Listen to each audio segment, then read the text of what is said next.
जनता party Modi साहब दी बल्ले बल्ले मोदी साहब दी बल्ले।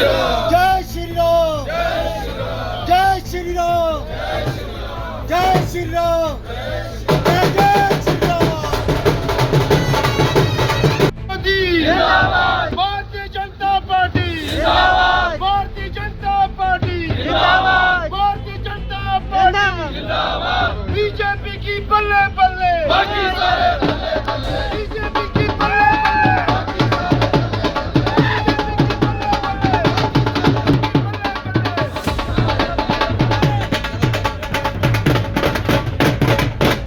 देश बंगाल की तरफ देख रहा था।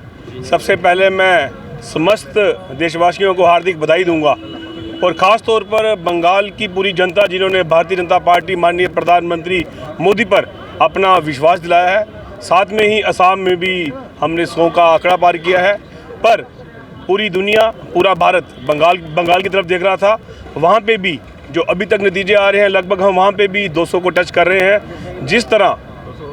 जिस तरह 3 बार मुख्यमंत्री रही ममता बनर्जी ने वहाँ पे गुंडागर्दी की, वहाँ पे डेवलपमेंट नहीं होने दी, जिस तरह वहाँ पे रोहिंग्या को बसाया, जिस तरह सनातन का मजाक उड़ाया, वहाँ के आज बंगाल के लोगों ने मुंह तोड़ जवाब दिया है। और मैं बंगाल की जनता को, वहाँ के भाजपा के कार्यकर्ताओं को हार्दिक बधाई दूंगा। आज ज़िला रियासी और रियासी विधानसभा में आप देख सकते हैं सब कार्यकर्ता और ख़ास तौर पर हमारे साथ रियासी के विधायक माननीय कुलदीप राज दुबे जी और अन्य हमारे साथी चाहे शील जी बोलो, पवन देव जी बोलो, मातृशक्ति सब यहाँ पे आए हैं। और आज महादेव भी खुश हैं, बारिश पड़ रही है। मैं आप सबको इसकी बधाई दूंगा। और साथ में एक बात और भी आपको बताना चाहूँगा कि राहुल गांधी जी के नेतृत्व में उनकी भी आज 100वीं हार है। 100वीं है। हाँ, मैं सेंट्री मार दिया शहर को लेके कि आज के दौर में हर कोई समझदार है, पढ़ा लिखा है, सोशल मीडिया का ज़माना है। आप ना ही किसी का वोट काट सकते हो, ना ही कोई अपना वोट कटवाने देता है। जो जाहिर है, जो लोग चाहे बांग्लादेश से आए हों, चाहे रोहिंग्या हों, चाहे बाहर के हों, अगर उनका वोट गलत बना था तो वो वोट कटे हैं। अगर आप वहाँ की वोट परसेंटेज देखेंगे तो भाजपा का वहाँ पे वोट परसेंटेज बड़ा है। और मुझे पूरा विश्वास है जिस तरह पूरा देश मोदीमय हो रहा है, भाजपा की नीतियाँ जो हर वर्ग के लिए, हर जाति के लिए, हर धर्म के लिए है, वो समय दूर नहीं जब उन राज्यों में भी भाजपा की सरकार होगी। कांग्रेस जिस तरह 70 साल कांग्रेस ने राजनीति की है, जिस तरह उन्होंने परिवारवाद चलाया है, जिस तरह उन्होंने देश के विरुद्ध पॉलिसियाँ बनाई हैं, आज के समय में जनता समझदार हो चुकी है। और लगभग पूरे देश में कांग्रेस अभी कहीं दिख नहीं रही है और पूरे देश में कांग्रेस जल्दी ही ख़त्म भी हो जाएगी। जैसे मैंने पहले ही कहा कि राहुल गांधी के नेतृत्व में ये उनकी 100वीं हार है। और आने वाले जितने भी चुनाव होंगे, चाहे राहुल गांधी जी की बात करें, चाहे इंडिया अलायंस की बात करें, ये आपको कहीं नहीं देखेंगे। जिस तरह माननीय प्रधानमंत्री मोदी जी और भारतीय जनता पार्टी जो उनकी नीतियाँ हैं हर वर्ग के लिए, वो आपको दिख रहा है कि लोग किस तरह भारतीय जनता पार्टी और माननीय प्रधानमंत्री जी के लिए अपना प्यार है वो बंगाल ने दिखा दिया है। अगर 2024 में जिस तरह हमारे विधायक रियासी से कुलदीप राज दुबे जी, कटरा से बलदेव जी और पूरे जम्मू कश्मीर की बात करें तो पहली बार हमारे 19 विधायक आए। वो समय दूर नहीं जिस तरह पूरा जम्मू कश्मीर में भी भाजपा की सरकार बनेगी और आपको जल्दी ही भाजपा का मुख्यमंत्री देखने को आप सब जानते हैं। और जैसे मैंने पहले ही कहा कि जिस तरह माननीय प्रधानमंत्री मोदी जी की लोकप्रियता दिन बर दिन बढ़ रही है, जिस तरह भारतीय जनता पार्टी की जो नीतियाँ हैं हर वर्ग के लिए, और लोग खुद परिवारवाद को छोड़कर जो कांग्रेस और अन्य दलों की झूठी नीतियां हैं उनको छोड़कर भारतीय जनता पार्टी तरफ देख रहे हैं। और भारतीय जनता पार्टी डेवलपमेंट की राजनीति करती है और वो समय दूर नहीं, पूरा हिंदुस्तान, पूरे देश भर में भाजपा की सरकार होगी और भारत विश्व गुरु जल्दी ही होगा। आज बहुत बड़ा दिन है। हमारे प्रधानमंत्री जी और हमारे होम मिनिस्टर साहब, जिनकी बदौलत पूरे हिंदुस्तान के अंदर भारतीय जनता पार्टी का परचम लहराया जा रहा है। जो बंगाल बाकी था, वो बंगाल में उन्होंने कैसे जीत की है आप अंदाज़ा नहीं लगा सकते।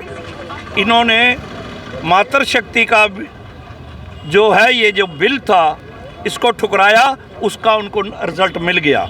ये अगर वो खुद भी लेडी थी, अगर वो ऐसी नीति ना अपनाते जो इनको 33% पार्लियामेंट में भी दे रहे हैं, असेंबली में भी, हर जगह पर, तो जो बिल था उसको गिराया इन्होंने। कांग्रेस ने भी मुंह तोड़ जवाब जो लोगों ने दिया।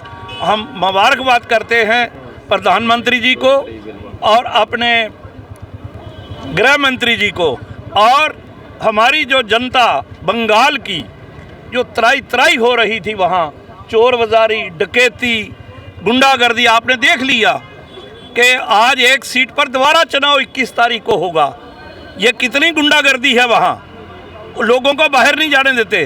क्या करते थे, यहाँ पर स्याही लगाई, धक्का बाहर, हो गया आपका वोट, चलिए बाहर। तो उसका रिजल्ट कब तक रुकेगा? ये नहीं रुकेगा। ये लोग कहते हैं कि क्या होता है, अगर यही हालत उनके ना होते तो उनको ऐसा चीज़ नहीं देखने पड़ती। लोगों के ऊपर जुल्म, बेरोज़गारी, इंडस्ट्री सारी ख़त्म कर दी उन्होंने वहाँ से। ये हालत जो बनी है वहाँ की, उन गरीब लोगों ने डट कर वोट डाला और खुले आकर तभी ये वहाँ पर हुआ। असम में भी आपने देखा, यहाँ पर बंगाल में, पांडिचेरी में और तमिलनाडु में देखो कहाँ थी वो पार्टियाँ, 2 ही आती थी, आज तीसरी भी से ऊपर कर आ गई। आप देखिए केरला में, हमें बेशक वोट वहाँ कम मिले होंगे, मगर आपका पूरा रिजल्ट आने के बाद आपको पता चल जाएगा कहीं एक सीट नहीं होती थी, आज किस परसेंटेज में हम आगे जा रहे हैं। आहिस्ता मुझे लगता है कि अगली दफ़ा वहाँ भी पूरा भारतीय जनता पार्टी का राज हो। ये हैं, आप उनको पूछिए, ये नौजवान उनको पूछ रहे हैं कि आपने लोगों के साथ वायदा किया था 12 सिलेंडर देंगे, हम बिजली फ्री करेंगे, हम इतनी नौकरियां लगाएंगे। कहाँ नौकरी हैं? पूछें लोग, कहाँ नौकरी हैं? अगर कहीं लगी हैं तो बताएं। तमीरो तरक्की में पीछे जा रहे हैं, हर जगह कट लग रहा है। तो उनकी अपनी साख जो है वो तो उनको देखना पड़ेगा। अब 2 साल हो गए हुकूमत बने हुए, आउटसोर्स से कहते हैं हम लोगों को लगा रहे। कौन सा आउटसोर्स है वो उनको बताना पड़ेगा नौजवानों को कि छुपा-छू की वही पुरानी बीमारी जो है, जो डेली वेजर इन्होंने तबाह बर्बाद उस वक्त भी किए थे, आज फिर मुझे लग रहा है कि ये आउटसोर्स करके अंदर से कुछ कर रहे हैं। वो उनको हिसाब सड़क पर देना पड़ेगा नौजवानों को कि आप लोग ये यहाँ पर जो जितनी भी हमारी सरकारें रही, अब वो ज़माना नहीं रहा है पुराना। सब फार्म भरेंगे, उसके बाद जिसका नंबर आएगा वो लगेगा। तो इन्होंने कहा था हम 1 लाख नौकरियां देंगे, तो आज पूछो इनको 2 साल तो हो गए, 2 लाख नौकरी कहाँ गई है? वो मैं क्या कहूँगा